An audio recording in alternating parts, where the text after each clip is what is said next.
From the News Channel 5 Network, this is Morning Line with Nick Barris.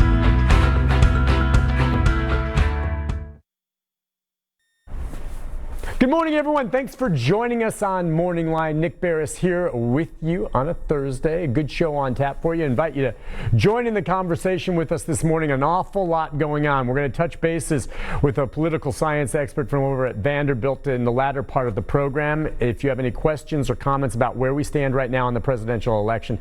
And there is some confusion there. There is a lot going on with all that. We'll update you on that. We'll open up the phone lines. We're also right now streaming live on Facebook at newschannel5.com. If you'd like to make a comment or question there when Professor Schwartz joins us. But before we get to that, as you know, the judge just recently ruled against the referendum vote that would have allowed for a vote on the property tax increase in Davidson County. The 34% property tax increase, controversial, and there was a group there that wanted to have a vote on that, which could have repealed it. And you heard them saying, look, it's not right now to have this kind of increase during a pandemic.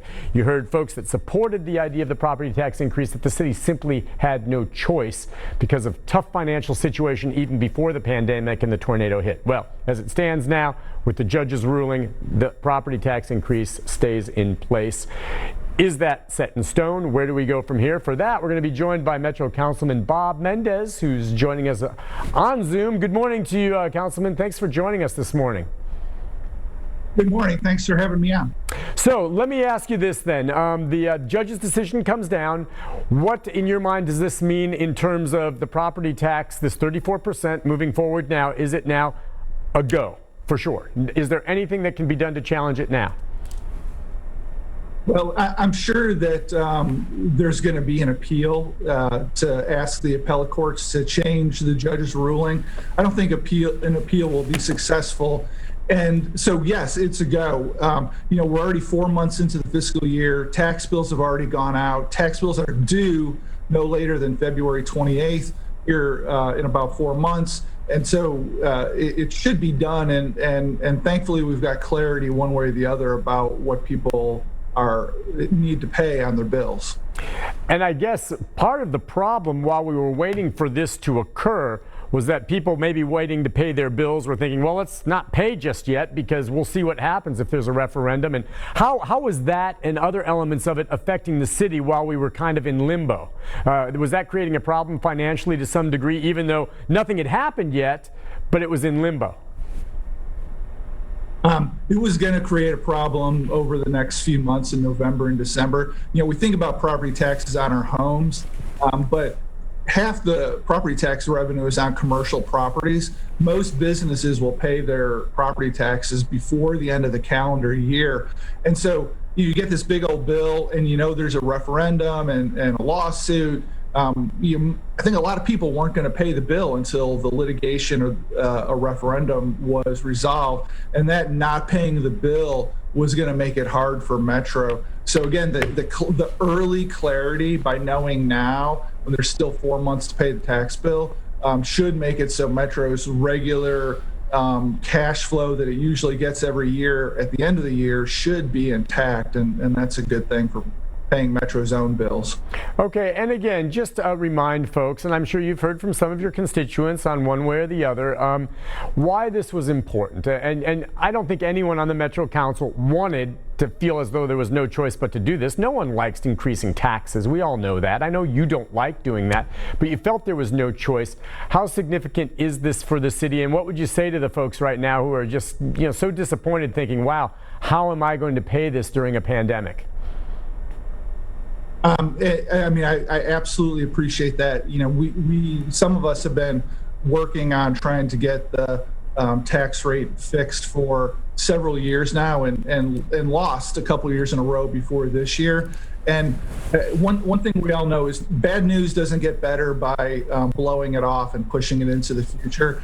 Since the end of 2017, the city started instituting departmental savings to make departments hold back. They were leaving positions open.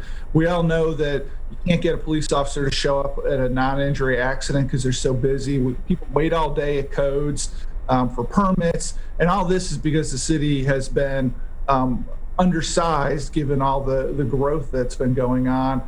We've got the same number of firefighters now as we did in the late 90s. There's just been so many places where for at least a decade, the city hasn't been able to keep up. And that's been a lack of political will to do it. And the bad news wasn't getting any better. And if we waited another year, it would just be more next year. So it just needed to be done. And I understand especially for people on fixed incomes, it's unfair to wait almost a decade between updating the tax rate. I wish the city would do it more predictably every 3 or 4 years so people could know what to expect. You know what that is, Councilman? I mean, it is the nature of the beast of politicians. And unless it's something like what it's gotten to in this point, if there's any possible way, they're going to pass it on to a future councilman to have to deal with it, or councilwoman, because no one wants to be the one presiding when there's a property tax increase. So even though you know, we probably need this, but they know, look, if I do this, they're going to hammer me for it. Let's just put it off. That's the nature of the beast. And it's not just locally and metro, national, state, federal. That's just the way it is, isn't it? Well, Nick, once upon a time in this city from about 1980 to 2005, there was plenty of growth during that time period. And the average time between tax rate increases was about 3.5 years. It was done regularly for a quarter century. And then after 05, we fell off the wagon, and there was only one change from 05 to 2020. And that's when the growth was most intense. And I do, maybe it's got something to do with term limits, and you can kick the can down the road. Term limits went in at the beginning of the century. I felt strongly about it for a couple of years because I know that not giving people bad news now, it's unfair to wait another year and another year to make it worse and worse. Yeah, I'll tell you, I am no fan of tax increases either. No one really is. But I recognize too, and I do not live in Davidson County, I should say that up front, but I think many people here, because as you just said, over the last 15 years, they became accustomed maybe to, not having these increases. And you have to recognize if you're going to live in a major city, or any city for that matter, you don't get something for nothing. And, I think you and others made it clear, the vice mayor who comes on this show, that in the absence of this type of increase, it would have severely, and you kept saying these aren't scare tactics, this is finally rubber hitting the road, would have severely cut back on many services that people have come to depend on. And I don't know if people realize that, it's just, if you don't pass it, it's just going to magically keep going. No, people aren't going to work for free. And it just seems like that's the attitude. So you get out of the trend of expecting these increases. So when it finally happens, it kind of hits you in the face. Yeah, and we'd pushed it so low over the years that even after this increase, the rate is still lower than the 30-year average. We're below the average tax rate in Nashville for a 30-year time period. And that's astonishing that we were trying to live with the rate being historically low compared to peer cities, low compared to other cities in the state of Tennessee. As you said, it's basic kindergarten stuff. If it's too good to be true, it's not. You don't get something for nothing. Yeah, exactly. And just real quick as we wrap things up with you then, with regard to this increase, it's in stone. What happens next year? What happens the year after that in your mind with regard to the city's finances and taxes? Well, I'll give you two answers to that. One is I desperately wish that the city could get on a 3 or 4 year cycle where people could rely on it being the same for 3 or 4 years, know that there was going to be an adjustment.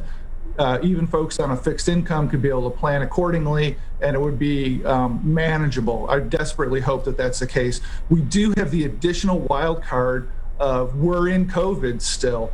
And anybody who's looked at the numbers sees that both nationally and in the state, we're on a almost vertical spike in the virus. And we really need to get that under control as a society so we can get back to greater predictability on our budget. So I would like it to be every 3 or 4 years that it gets readdressed. COVID is a wild card that I hope we can figure out how to manage as a society. Yeah, hope that never happens again. But I agree. I think wise politicians, though, That's an oxymoron sometimes, sorry. But it's kind of like, yeah, I agree with you. Set it and say, folks, expect it. We don't know how much it is, but that way you don't get hammered all at once after 15 years. It's slow, incremental, and you can pay for it if you need it. All right, listen, we're going to have to take a break, and I appreciate you joining us, Councilman Mendes, this morning. Thank you so much. You take care of yourself, all right? You have a great day. Thanks. All right. Thank you, sir. Listen, we're going to take a break. When we come back, we're going to be joined by Professor Thomas Schwartz. He's a political science professor over at Vanderbilt. We're going to get into the very basics with him with regard to where we stand on the presidential election. I'm looking on Facebook right now, and I just see the back and forth going on between the partisanship of Biden and Trump and people. Look, when we come back, we're going to try to deal with the facts, try to keep the partisanship out of it. You know, claims of fraud, claims of lawsuits, claims of this on either side. We're going to try to sift through it, and we're going to try to get around the fact that people who are just so partisan for one candidate or the other don't really care about the facts, but just say this is happening.